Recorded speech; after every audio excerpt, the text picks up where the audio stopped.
ಎಲ್ರಿಗೂ ನಮಸ್ಕಾರ. ನಾನು ನಿಮ್ಮ ಸಿಂಧುಗಿರಿ. ಎಲ್ಲರೂ ಹೇಗಿದ್ದೀರಾ? ಚೆನ್ನಾಗಿದ್ದೀರಾ ಅಂತ ಅಂದ್ಕೊತೀನಿ. ಇವತ್ತಿನ ಕಾನ್ಸೆಪ್ಟ್ ಒಂದು ಫಸ್ಟ್ ಮಂತ್ ಪ್ರೆಗ್ನೆನ್ಸಿ ಹೇಗಿರುತ್ತೆ, ಯಾವ ರೀತಿ ಪ್ರೆಗ್ನೆನ್ಸಿ ಜರ್ನಿ ಅನ್ನೋದು ಶುರು ಆಗುತ್ತೆ ಅನ್ನೋದನ್ನು ಇವತ್ತಿನ ಈ ವಿಡಿಯೋದಲ್ಲಿ ತಿಳಿಸ್ತಾ ಇದ್ದೀನಿ.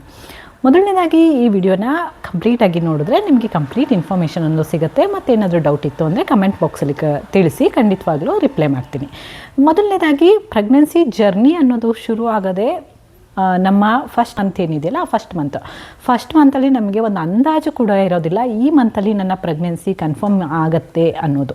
ಬಟ್ ಕನ್ಫರ್ಮ್ ಆಗುತ್ತೆ ಅಂತ ಗೊತ್ತಿಲ್ಲದೇ ನಾವೇನಾದರೂ ಪ್ರೆಗ್ನೆಂಟ್ ಆಗಬೇಕು ಅಂತ ಪ್ಲ್ಯಾಂಡಾಗಿ ನಾವಿದ್ದೀರಾ ಈ ಮಂತಲ್ಲಿ, ಅಥವಾ ಈ ಸಲ ನೆಕ್ಸ್ಟ್ ನಾನು ಪ್ರೆಗ್ನೆಂಟ್ ಆಗಲಿಕ್ಕೆ ರೆಡಿ ಇದ್ದೀನಿ ಅನ್ನೋ ಥರ ಏನಾದರೂ ಪ್ರಯತ್ನ ನಡೀತಾ ಇದೆ ಅಂದರೆ, ಫಸ್ಟ್ ನೀವು ಮಾಡಬೇಕಾಗಿರೋ ಕೆಲಸ ಹೆಲ್ದಿ ಫುಡ್ನ ಮೇಂಟೈನ್ ಮಾಡುವಂಥದ್ದು, ನೀರನ್ನು ಜಾಸ್ತಿ ಇಂಟೇಕ್ ಮಾಡುವಂಥದ್ದು, ಲಿಕ್ವಿಡ್ ಐಟಮ್ಸ್ನ ಜಾಸ್ತಿ ತೊಗೊಳ್ಳುವಂಥದ್ದು, ಆಮೇಲೆ ಹೊರಗಡೆ ಜಂಕ್ ಫುಡ್ನೆಲ್ಲ ಕಂಪ್ಲೀಟಾಗಿ ನಿಲ್ಲಿಸೋವಂಥದ್ದು.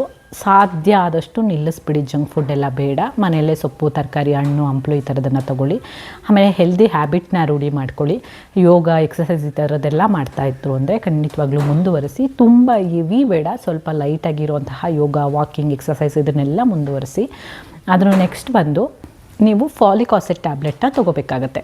ನಿಮ್ಮ ಮಗು ಏನು ಫಾರ್ಮ್ ಆಗುತ್ತಲ್ಲ, ನಿಮ್ಮ ಸ್ಪರ್ಮ್ ಮತ್ತು ಎಗ್ ಮೀಟ್ ಮಾಡೋ ಟೈಮಲ್ಲೇ ನಿಮ್ಮ ಫಾಲಿಕ್ ಆಸಿಡ್ ಟ್ಯಾಬ್ಲೆಟ್ನ ನೀವು ತೊಗೊಳ್ಳೋದ್ರಿಂದ ಮಗುವಿನ ನ್ಯೂರಲ್ ಡೆವಲಪ್ಮೆಂಟ್ ಇರ್ಬೋದು, ಬ್ರೈನ್ ಡೆವಲಪ್ಮೆಂಟ್ ಇರ್ಬೋದು, ಇದೆಲ್ಲದೂ ಕೂಡ ತುಂಬ ಬೇಗ ತುಂಬ ಚೆನ್ನಾಗಿ ಆಗುತ್ತೆ. ಸೊ ಹಾಗಾಗಿ ಫಾಲಿಕ್ ಆಸಿಡ್ ಟ್ಯಾಬ್ಲೆಟ್ನ ನೀವು ತೊಗೋಬೇಕಾಗತ್ತೆ. ಓಕೆ, ನೀವು ಈ ಮಂತು ಪ್ರೆಗ್ನೆನ್ಸಿ ಆಗಬೇಕು ಅಂತ ಟ್ರೈ ಮಾಡ್ತಿದ್ದೀರಾ, ಬಟ್ ನಿಮಗೆ 10th, 11th, 12th ಈ ಡೇಟಲ್ಲಿ ನೀವು ಪ್ರೆಗ್ನೆಂಟ್ ಆಗ್ತಿದ್ದೀರಾ ಪೀರಿಯಡ್ ಆದಮೇಲೆ. ಸೊ ನಾವು ಆವಾಗ ಮಾತ್ರ ಇಂಟರ್ ಕೋರ್ಸ್ ಮಾಡಬೇಕಾ, ಬೇರೆ ಟೈಮಲ್ಲಿ ಮಾಡಬಾರ್ದಾ, ಈ ಥರದ್ದೊಂದು ಡೌಟ್ ಇರುತ್ತೆ. ನೀವು ಆಲ್ಟರ್ನೇಟ್ ಡೇಸಲ್ಲಿ ಇಂಟರ್ ಕೋರ್ಸ್ ಅನ್ನೋದು ಮಾಡಲೇಬೇಕಾಗತ್ತೆ. ಅದು ಬಿಟ್ಟು ನಾವು ಪರ್ಟಿಕ್ಯುಲರ್ ಒನ್ ಡೇಯಲ್ಲಿ ಮಾತ್ರ ಮಾಡ್ತೀವಿ, ಅದರ ನಂತರ ನಾನು ಮಾಡೋದಿಲ್ಲ, ಮತ್ತು ಯಾವಾಗಲೂ ಒಂದು ಸಲ ಮಾಡ್ತೀವಿ, ಆವಾಗ ನಿಮಗೆ ಪ್ರೆಗ್ನೆಂಟ್ ಆಗುವಂತಹ ಚಾನ್ಸಸ್ ತೀರಾ ಕಡಿಮೆ ಇರುತ್ತೆ. ಸೊ ಆಲ್ಟರ್ನೇಟ್ ಡೇಸಲ್ಲಿ ಒನ್ ಡೇ ಬಿಟ್ಟು ಒನ್ ಡೇ ನೀವು ಇಂಟರ್ ಕ್ರೋಸ್ ಮಾಡೋದ್ರಿಂದ ಪ್ರೆಗ್ನೆನ್ಸಿ ಅನ್ನೋದು ಬೇಗ ಕನ್ಫರ್ಮ್ ಆಗುವಂತಹ ಚಾನ್ಸಸ್ ಇರುತ್ತೆ. Okay, first month pregnancy journey ಹೇಗಿರುತ್ತೆ ಅಂದರೆ, ಸ್ಪರ್ಮು ಮತ್ತು ಎಗ್ ಎರಡೂ ಮೀಟ್ ಆಗುತ್ತೆ. ಎರಡೂ ಸೇರಿ ಕ್ರೋಮೋಸೋಮ್ಸ್ ಎಲ್ಲದನ್ನು ಕೂಡ ರೆಡಿ ಆಗುತ್ತೆ. ಅದು ನಮ್ಮ ಟ್ಯೂಬಿಂದ ಟ್ರಾವೆಲ್ ಮಾಡಿ ನಮ್ಮ ಗರ್ಭಕೋಶಕ್ಕೆ ಬಂದು ಸೇರುತ್ತೆ.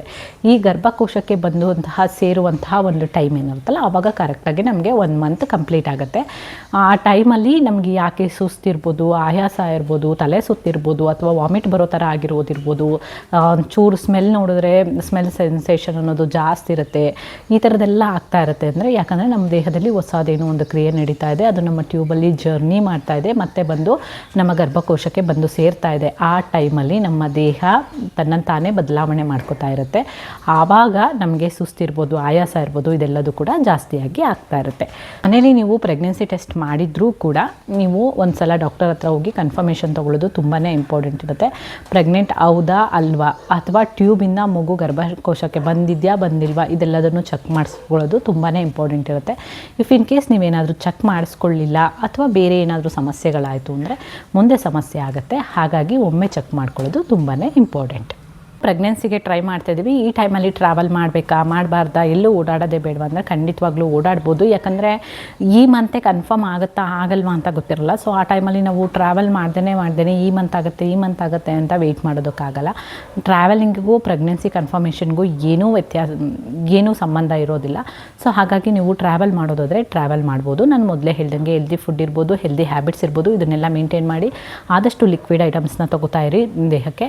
ಮತ್ತು ಇಂಟರ್ಕಾರ್ನೆಟ್ ಡೇಸಲ್ಲಿ ಇಂಟರ್ ಕ್ರೋಸ್ ಅನ್ನೋದನ್ನ ಮಾಡ್ತಾಯಿರಿ.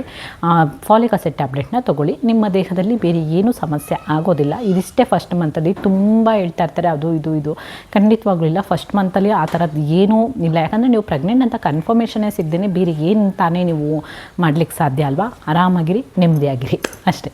ಇವತ್ತಿನ ವಿಡಿಯೋ ಇಷ್ಟೇ. ನಿಮ್ಮೆಲ್ರಿಗೂ ಇಷ್ಟ ಆಗಿರುತ್ತೆ ಅಂತ ಅಂದ್ಕೊತೀನಿ. ಮತ್ತೆ ಮುಂದಿನ ವಿಡಿಯೋದಲ್ಲಿ ಸಿಗ್ತೀನಿ. ಅಲ್ಲಿವರೆಗೂ ನಮಸ್ಕಾರ.